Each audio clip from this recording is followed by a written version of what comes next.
2024년 이제 6월 달입니다. 이렇게 시간이 빨리 갑니다. 여러분, 이 6개월 정도 지금 시간을 보내고 있는데 이 한 해 동안 되어진 많은 일들을 여러분 한번 생각해 보십시오. 그냥 산 것 같고 그냥 우연이 된 것 같은데 그것이 아니라 매 순간순간마다 하나님의 특별하신 은혜가 있었음을 깨닫게 됩니다. 앞으로의 우리 인생도 하나님의 은혜를 따라 살아간다라는 사실을 생각하고 또 과거에 지금까지 하나님께서 베푸신 은혜를 잊지 말면서 늘 하나님의 은혜만을 자랑하며 살아가시는 우리 모두가 될 수 있기를 간절히 소망합니다. 서로에게 인사합니다. 나의 나됨이 오직 하나님의 은혜입니다. 다시 한번 인사하겠습니다. 우리의 우리됨이 오직 하나님의 은혜입니다. 늘 은혜만을 자랑하길 원합니다.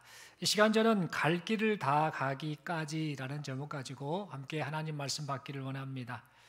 여러분, 절망이라는 단어 아시죠? 이 절망은 10가지 비극을 초래한다라고 합니다. 10가지 비극을 초래하는데 그 비극을 초래하는 게 뭔가 한번 나열을 해보고자 합니다.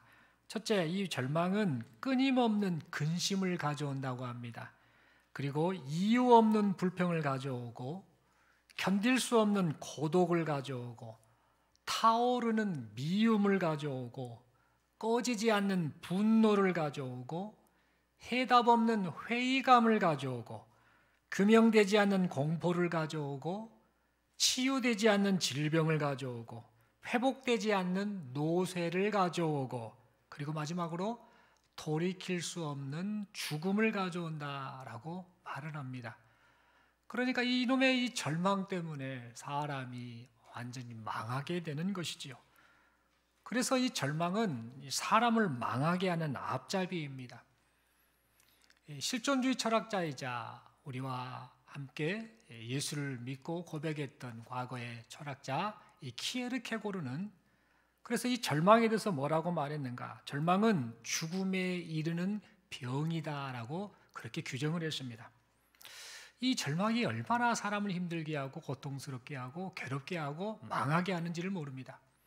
그러므로 우리는 인생을 살면서 무엇보다도 다른 것들을 다 주의해야겠습니다만 이 절망이라는 것, 이것이 나를 망하게 한다라는 사실을 생각하며 늘 이 절망에 대해서 이 절망감이 찾아올 때에 이것들을 어떻게 극복할 것인가, 이것들을 어떻게 이겨낼 것인가를 생각하며 주의하며 살아야겠습니다. 그런데 여러분, 인생을 살면서 사람은 누구나 이 절망할 때가 있습니다.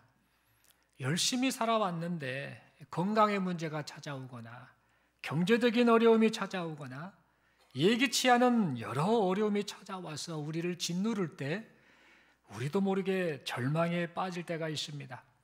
그래서 이 절망을 극복하기 위해서 이런저런 노력들을 하곤 하지요.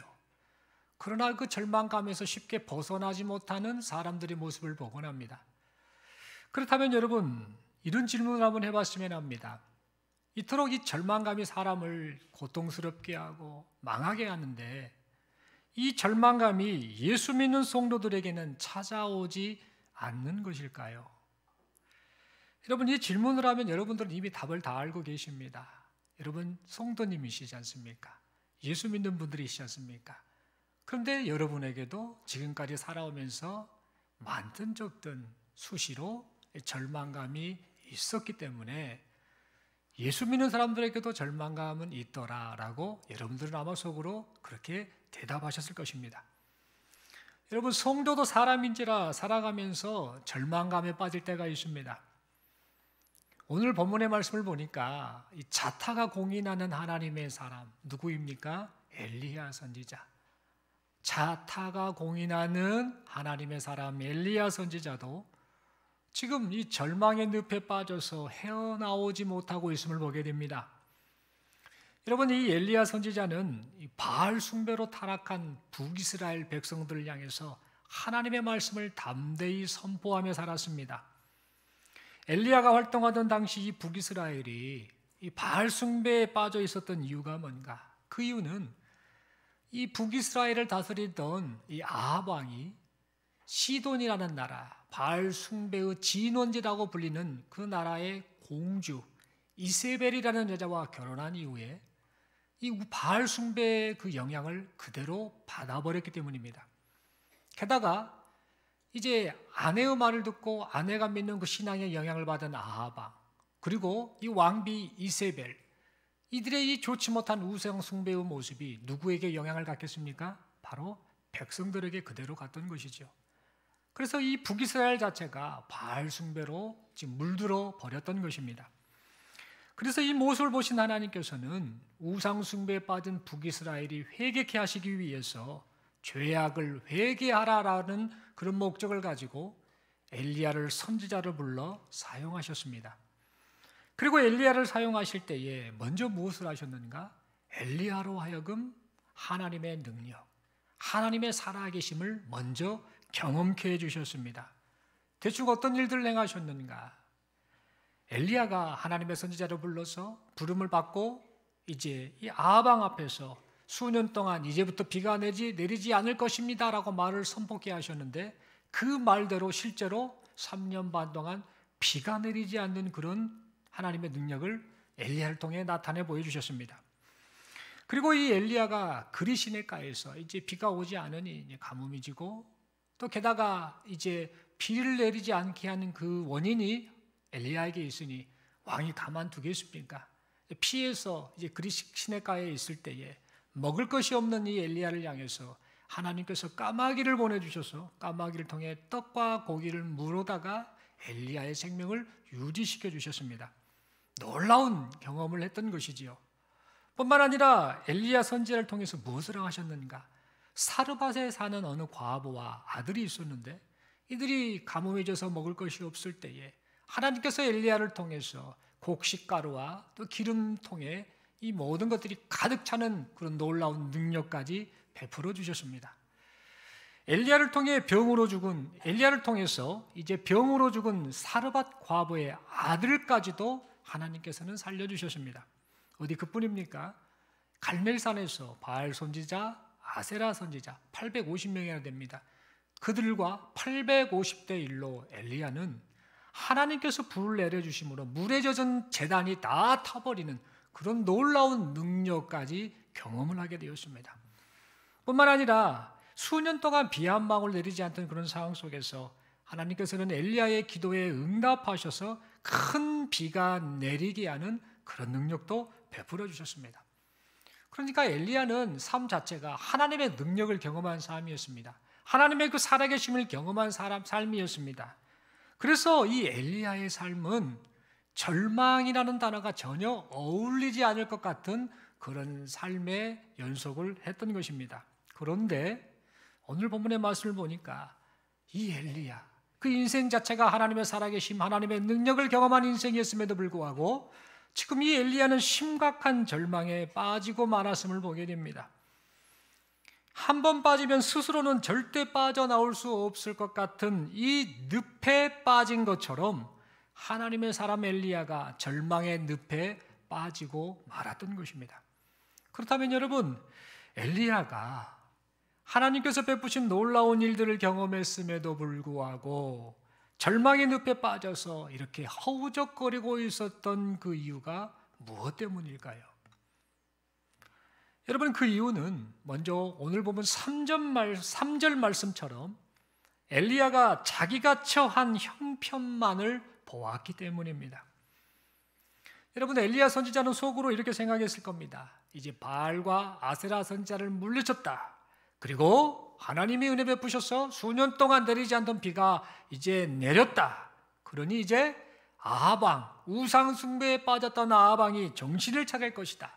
우상 숭배를 멀리하고 하나님께로 돌아올 것이다 라고 그렇게 생각을 했을 것입니다. 그런데 아하방은 하나님의 능력을 그 자리에서 함께 목도했음에도 불구하고 회개는커녕 바알 숭배자 아내 이세벨에게 달려가서 이 아내에게 이 모든 것을 다 일러 바쳤습니다. 그러다 이 사실을 알게 된 이세벨이 대노하게 되지요. 그리고 말합니다. 내가 어떠한 수단과 방법을 다 동원해서라도 저 엘리야 저놈을 죽이겠다라고 하였습니다. 그래서 돌아가는 상황이 심각한 것을 알았던 이 엘리야는요, 목숨을 구하기 위해서 남쪽 유다 땅, 지금 북이스라엘 땅이 아닌 남쪽 유다 땅, 그 남쪽 유다 땅 가운데서도 맨 남단에 있는 부엘세바까지 도망을 가게 되었습니다. 여러분, 사실 이 엘리야의 이런 모습은요, 사실 엘리야스럽지 않은 모습입니다. 열왕기상 18장 18절을 말씀을 통해 알 수 있듯이 과거 엘리야는요, 이 가뭄의 원인이 너 때문이야, 너는 북이스라엘을 괴롭게 하는 자야 라고 말하는 이 아합 왕 앞에서요 전혀 쫄지 않았습니다. 오히려 담대했습니다. 겁내지 않고 당당하게 할 말을 다 했습니다. 왜 그랬을까요? 그가 하나님만을 바라보았기 때문입니다. 그런데 지금 엘리야는 절망감과 두려움에 사로잡히고 말았습니다. 왜 그랬을까요? 3절의 말씀처럼 하나님이 아닌 그가 처한 형편만을 보았기 때문입니다. 엘리야는 자기가 처한 형편의 심각성이 하나님의 능력보다 훨씬 크다고 그렇게 여겼던 것입니다. 여러분, 이 엘리야의 이런 모습은요, 베드로의 모습을 연상케 합니다.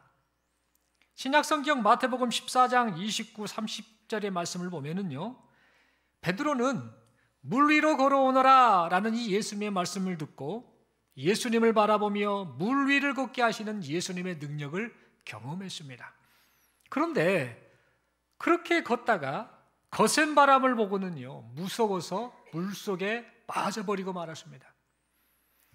물 위를 걷게 하신 주님만을 바라보며 걸어갔으면 될 텐데 주님이 아닌 거센 바람과 풍랑 앞에 있는 자신의 형편을 보다 보니까, 자신의 형편을 생각하다 보니까 베드로는 그렇게 두려움에 빠져 물속에 빠지고 말았던 것입니다. 여러분, 우리도 인생을 살면서 이럴 때가 있는 것 같습니다. 눈앞에 닥친 현실의 문제를 보면서 걱정하고 불안해하다가 결국에는 절망해버리는 우리 모습을 종종 보곤 합니다. 인생이 내가 기대하고 내가 예상한 대로 되리라라고 생각을 하면서 열심히 살아왔지만 뜻하지 않게 전혀 다른 형편, 우리가 원치 않는 형편에 처하게 되면 그 형편을 보며 절망하는 우리 자신을 발견하게 됩니다. 그래서 우리 모습이 오늘 본문에 등장하는 엘리야와 똑같구나, 다를 게 없구나라는 그런 생각을 해보게 됩니다.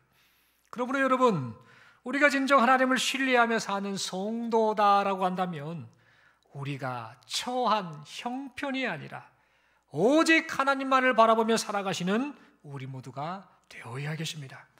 그리하여서 절망의 늪에서 건지시는 하나님의 능력, 살아계신 하나님의 능력, 그 능력을 경험하며 살아가는 우리 모두가 될 수 있기를 바랍니다. 여러분, 엘리야가 하나님께서 베푸신 놀라운 일들을 경험했음에도 불구하고 절망의 늪에 빠져 허우적거리고 말았던 또 다른 이유가 있었습니다. 그것은 바로 자신이 지금까지 행한 모든 일들, 그의 삶 속에서 나타났던 능력들이 있지 않습니까? 이것들이 하나님의 능력으로 말미암았다라는 사실, 즉 모든 것이 하나님의 은혜였다라는 사실을 망각하고 있었기 때문입니다.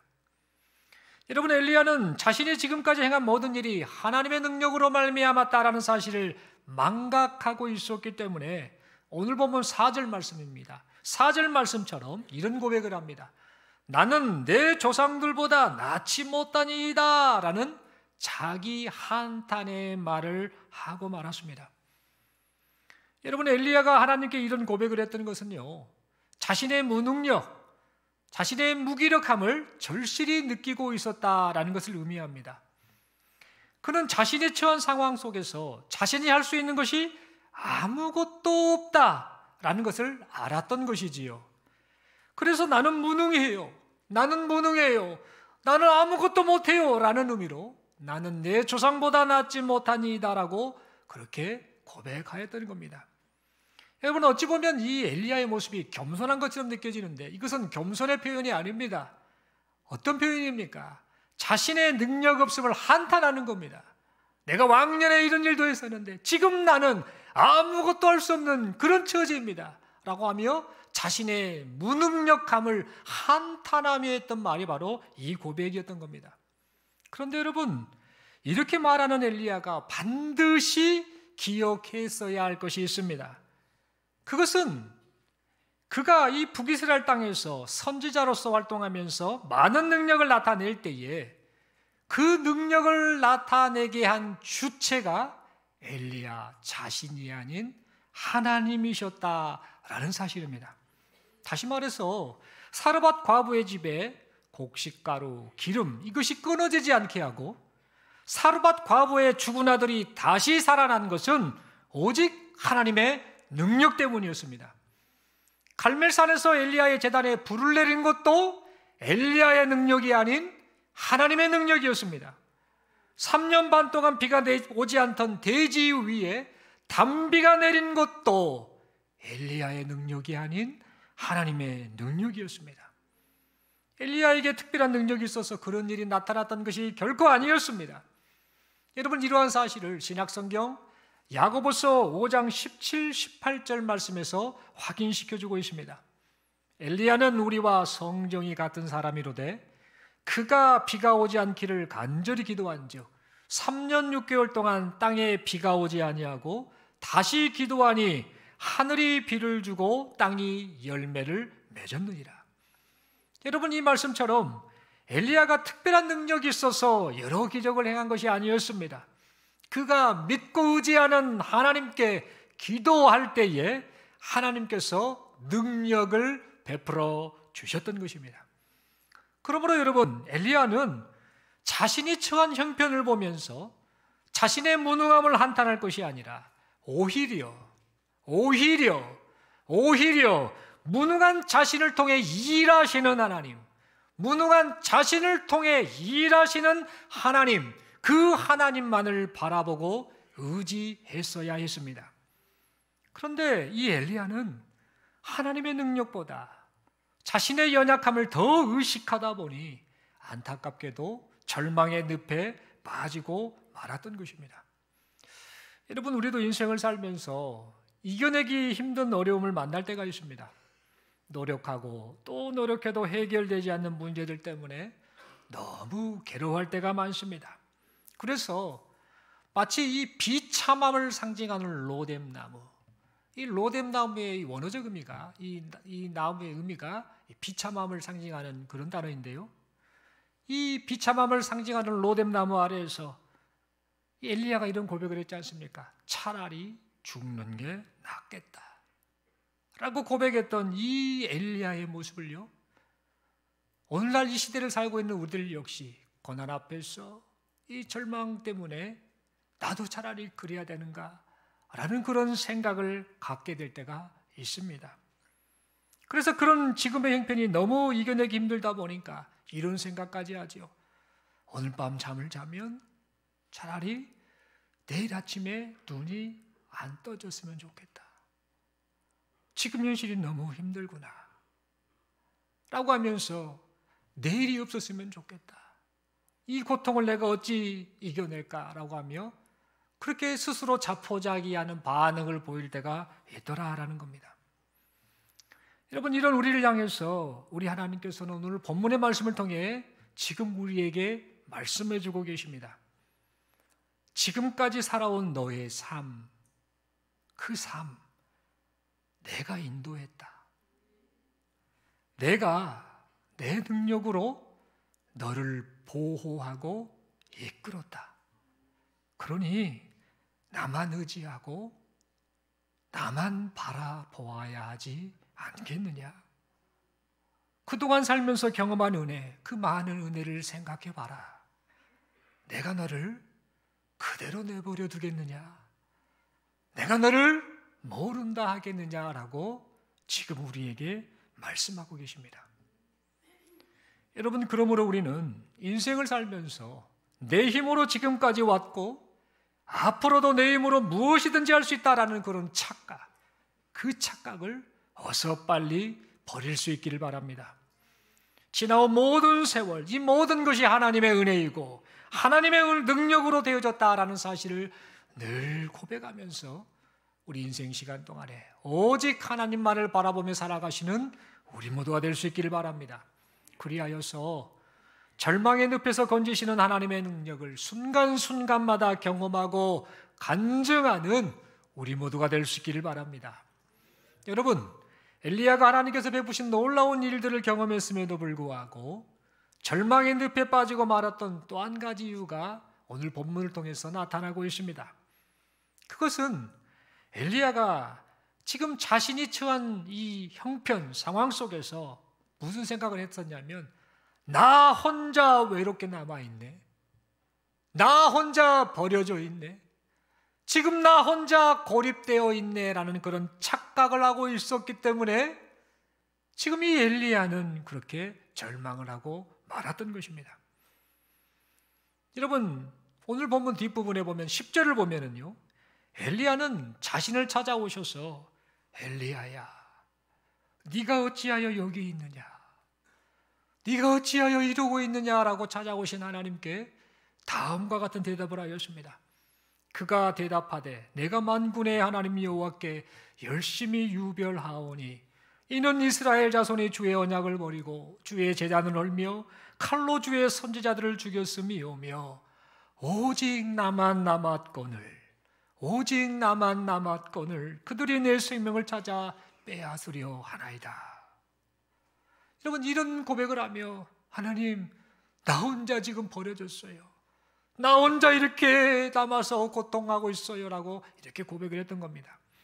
그런데 여러분, 엘리야는요, 이렇게 고백한 이후에 또 위로하시는 하나님, 찾아오셔서 새 힘을 북돋아 주시는 하나님, 그 하나님께서 엘리야야, 네가 어찌하여 여기 있느냐, 네가 어찌하여 이러고 있느냐라고 말씀하시는 그 하나님께 또다시 답변을 하는데, 조금 전에 보았던 10절의 말씀 그 내용을 그대로 다시 한번 하나님께 대답하고 있음을 보게 됩니다. 그 내용이 바로 오늘 본문 후반부에 있는 14절 말씀입니다.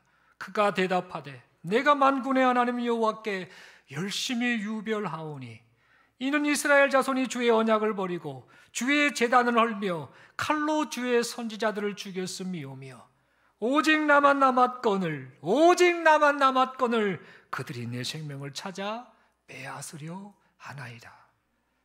여러분, 이 말씀을 제가 지금 읽어드리면서 여러분 독특한 특징을 발견하셨습니까?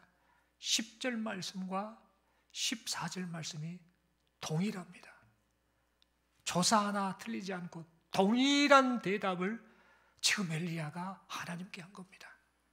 하나님은 위로하러 오셨고 하나님을 어루만져 주시고 새 힘을 북돋아 주셨지만 엘리야는 계속해서 2번씩이나 반복합니다. 나는 혼자 남았어요, 아무 희망이 없어요, 다 끝나버렸어요 라고 하면서 계속해서 그 하나님 앞에서 절망의 말을 쏟아내고 있음을 보게 된다라는 겁니다. 그런데 여러분, 사실 자기 혼자만 남아있다라는 이 엘리야의 생각은요, 엄청난 착각이었습니다. 열왕기상 19장 18절 뒷부분입니다. 18절 말씀을 보면 엘리야가 이렇게 말한 이후에 하나님께서는 엘리야를 향해 말씀하십니다. 내가 이스라엘 가운데에 7,000명을 남기리니 다 바알에게 무릎을 꿇지 아니하고 다 바알에게 입맞추지 아니한 자니라. 나 혼자 있는데요 라고 했던 그를 향해서 하나님이 7,000명이나 남겨뒀다라고 이렇게 말씀하셨던 겁니다. 즉 엘리야야, 너는 혼자가 아니다. 내가 네 주변에 내 뜻을 이루기 위해서 함께 뛰는 하나님의 사람, 함께 뛰는 동역자들, 그들을 준비해 두었다. 그러니 너 혼자만 남겨지고 너 혼자만 버려졌다라는 그런 생각, 그 생각 버려라 라고 말씀하시면서 엘리야로 하여금 절망감에서 벗어나도록 위로의 말씀을 해주셨던 것입니다.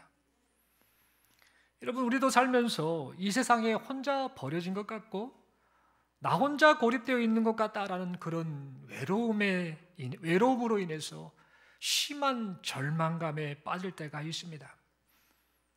이 세상에서 믿음 지키고 살기가 참 어렵습니다. 같이 예수를 믿는다고 하면서도 적당하게 타협하는 사람도 많지요. 그리고 겉으로는 경건한 하나님의 사람 같은데 실제로는 그의 행태를 보면 종교인으로 신앙생활하는 그런 사람들도 있곤 하지요. 그래서 신실한 그리스도인, 신실한 하나님의 사람으로 살려고 발버둥을 치지만, 그러나 그런 삶 속에서 나 혼자 외롭게 지금 싸움을 하고 있는 것은 아닌가, 나 혼자 외롭게 이렇게 하나님 앞에 몸부림을 치고 있는 것은 아닌가라고 생각을 하며 그렇게 지치고 힘들어할 때가 있음을 우리는 고백하게 됩니다. 그런데 하나님께서는 이런 우리를 향해 지금도 계속해서 말씀하고 계십니다. 하나님의 나라를 함께 바라보면서 하나님의 나라를 위해서 함께 뛰는 동역자들, 하나님의 사람들, 그들을 우리에게, 여기 모인 우리에게 붙여주셨다라고 말씀하고 계십니다. 바로 교회 공동체에 속한 지체 한 사람 한 사람. 옆에 분을 보시겠습니까?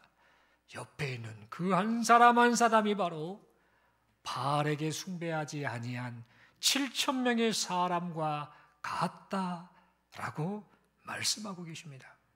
그러므로 여러분, 하나님께서 우리를 인도하셔서 우리가 지금 교회 공동체를 이루어 교회 공동체 안에 속해서 함께 지금 하나님 나라를 향해 신앙생활하고 있다라는 사실을 생각하며 감사하시면서 절망하지 말고 함께하는 지체들과 함께 서로 격려하고 용기를 북돋아주는 우리 개인과 교회 공동체가 될 수 있기를 간절히 소망합니다.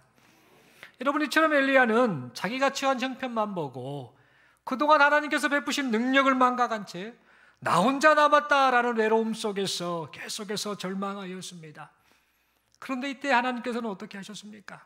엘리야의 모습을 보며 안타까워하셨지요. 그래서 천사를 보내어 어루만져 주셨습니다. 그리고 구운 떡과 물을 공급해 주시면서 절망한 엘리야가 샘을 낼 수 있도록 힘을 북돋아 주셨습니다. 그런데 그것을 한 번만 하신 것이 아닙니다. 또다시 찾아가셔서 천사를 보내 찾아가셔서 어루만지고 용기를 북돋아 주고 힘을 공급해 주셨던 것입니다. 그렇다면 여러분, 하나님께서 절망한 엘리야를 어루만지시고 새 힘을 공급해 주신 궁극적인 이유가 무엇이었을까요? 여러분, 그것은 엘리야가, 하나님의 사람 엘리야가 하나님이 명하신 갈 길을 다 가게 하시려고 그렇게 하셨던 것입니다. 열왕기상 19장 7절 말씀이지요. 여호와의 천사가 또다시 와서 어루만지며 이르되 일어나 먹으라. 네가 갈 길을 다 가지 못할까 하노라 하는지라. 여러분, 하나님께서는 엘리야가 하나님이 명하신 갈 길을 가기 원하셨던 것입니다. 그에게 맡긴 사명을 그가 잘 감당하고 완수하기를 원하셨던 것입니다. 여러분, 하나님께서는 엘리야에게 사명을 부여해 주셨지요. 그리고 엘리야로 하여금 우상 숭배가 가득한 북이스라엘 땅에서 하나님만이 참 신이심을 알리는 하나님의 사람으로 살게 하셨습니다. 그래서 엘리야는 하나님께서 맡기신 사명을 따라서 하나님의 사람으로서의 삶에 최선을 다했습니다. 그러나 그런 엘리야에게도 시련이 찾아왔습니다. 고난이 찾아왔습니다. 그래서 그 역시 절망에 빠지고 말았습니다. 엘리야가 기대하는 것과는 전혀 다른 상황에 그가 맞닥뜨리고 만 것이지요. 그래서 하나님께서는 엘리야가 갈 길을 다 가게 하시려고, 하나님이 명하신 갈 길을 다 가게 하시려고, 즉 하나님께서 엘리야에게 맡기신 사명을 잘 감당케 하시려고 천사를 보내 그를 어루만지시고 그에게 힘을 북돋아 주셨던 것입니다. 그리고 세미한 음성으로 말씀하시면서 엘리야가 나아갈 길을 가르쳐 주셨던 것입니다. 사랑하는 성도 여러분, 우리 하나님께서 지금 여기 모인 우리 모두에게도요, 엘리야에게 사명을 부여해 주셨던 것처럼 우리 모두에게도 동일한 사명을 부여해 주셨습니다. 불신앙과 우상숭배가 가득한 세상 속에서 살고 있는 우리 모두에게 하나님의 사람으로 살면서 하나님만이 사람이 믿고 의지할 참신이시다라는 사실을, 그것을 알리라라는 사명을 여기 모인 우리 모두에게도 동일하게 부여해 주셨습니다. 그래서 우리는 이러한 사명을 붙잡고 오늘도 고군분투하고 있지요. 그러나 때때로 성도인 우리도 지칠 때가 있습니다. 그래서 엘리야가 빠졌던 이 절망의 늪에 우리도 빠져서 그렇게 허우적거릴 때가 있습니다. 그런데 여러분, 이런 우리를 보시고 하나님께서는 네가 갈 길을 다 가지 못할까 하노라 라고 그렇게 노심초사하시며 지금도 우리를 어루만져 주시고 지금도 우리에게 새 힘을 공급해 주고 계십니다. 사랑하는 성도 여러분, 그러므로 이 사실을 믿고 오직 하나님만을 바라보는 우리 모두가 될 수 있기를 바랍니다. 어떠한 상황 속에서도 하나님만을 의지하며 살아가시는 우리 모두가 될 수 있기를 바랍니다. 형편이 어떻든 내 상황이 어떻든 내 심정이 어떻든 어떠한 상황 속에서도 하나님이 내게 베푸신 은혜, 나를 지금 이끌고 가시는 그 은혜를 생각하면서 오직 하나님만을 바라보며 살아가시는 우리 모두가 될 수 있기를 바랍니다.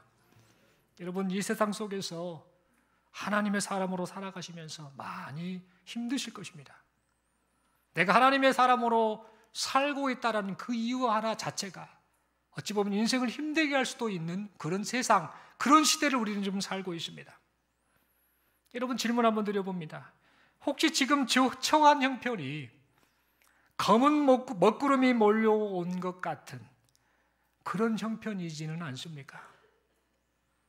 내가 할 수 있는 것이 아무것도 없구나, 이제 끝나버렸구나 라고 자포자기하고 있지는 않습니까? 나 혼자 버려진 것 같은 외로움과 고립감에 사로잡혀서 그 절망감 속에서 고통하고 있지는 않습니까? 여러분, 비록 이러한 형편에 처해 있다 할지라도 오늘 말씀의 근거에서 여러분에게 권면합니다. 여러분, 어떠한 상황 속에서도 힘내시기를 바랍니다.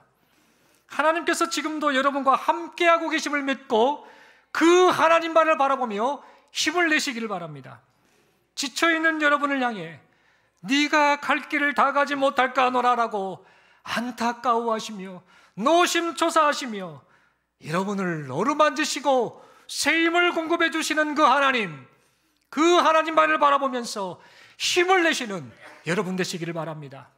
하나님의 살아계심을 믿는다면, 하나님의 능력을 믿는다면, 우리를 향한 하나님의 변함없으신 사랑을 믿는다면 하나님을 끝까지 신뢰하고 바라보시는 우리 모두가 될 수 있기를 바랍니다.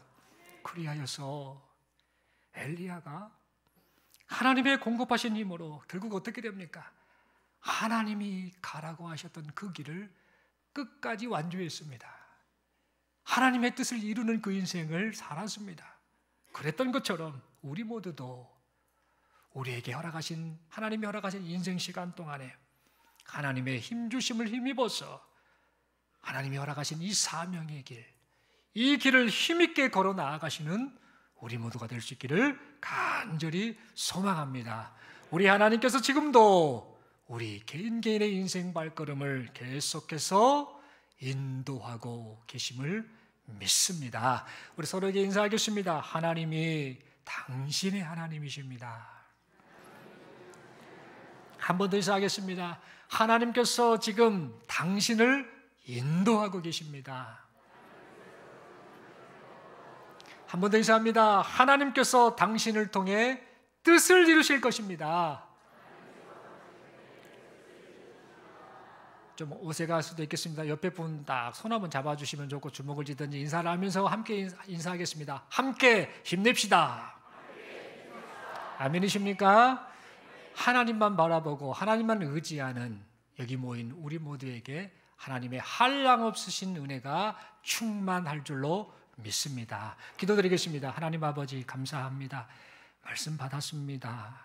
인생을 살면서 우리도 모르게 절망에 빠질 때가 있습니다. 이 절망이 우리를 망하게 하는데 이 삶 자체가 그렇게 우리를 이 절망으로 몰아가고 있습니다.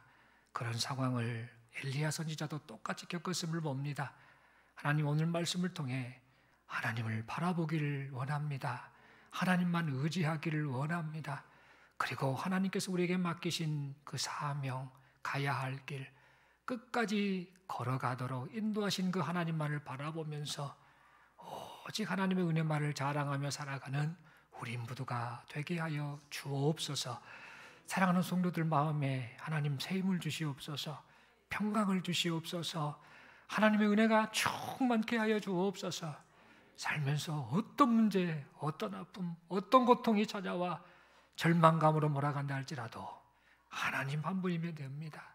하나님이 지금까지 베푸신 은혜만 바라봅니다라고 그렇게 고백하면서 하나님이 허락하신 이 인생 하나님 앞에서 귀하게 값지게 삶을 살아가는 우리 귀한 성도들, 하나님의 사람들 되게 하여 주시옵소서. 이렇게 살 수 있도록 성령 하나님 인도하심을 믿습니다. 감사합니다. 우리 주님 예수님 이름으로 기도드리옵나이다. 아멘.